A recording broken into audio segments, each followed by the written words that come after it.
мен үшін махаббат. Арыста жақсы адамдар тұрып жатыр. Ол жерде өсіп өніп жатырмыз, бала шаға көріп жатырмыз. Арыс енді өзіміздің сүйген, өзіміз отанымыз.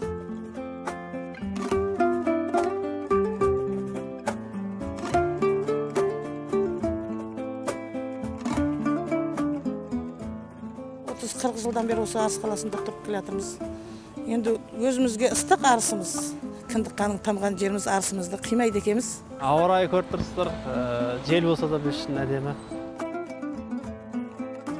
Арыстың халқы еңбекшіл халық, намысшыл халық, адамгершілігі мол халық, бірге бірлесіп жұмыс істейтін халық.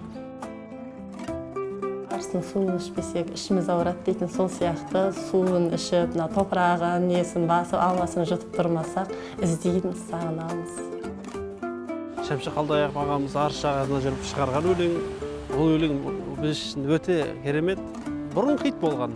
Өзіміздің Шәмші ағамыздың өлеңі ғой. Ол өлеңді білмейтін адам жоқ шығар. Біз сияқты қыздарға айтқан шығар дейміз да, енді біз сол кезде жас қыз едік, соң кейін сол өлеңді айтып өстік қой.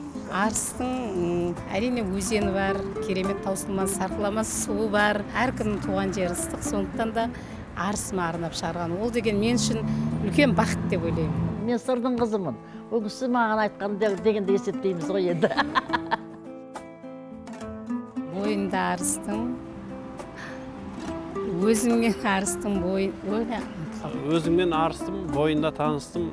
Жайнаған гүлдей құрбым сен, Жағада тұрдың сен, жаз еді көркіңде, қайдасың бұл күнде, сен іздеп арманым, сыр бойын шарладым.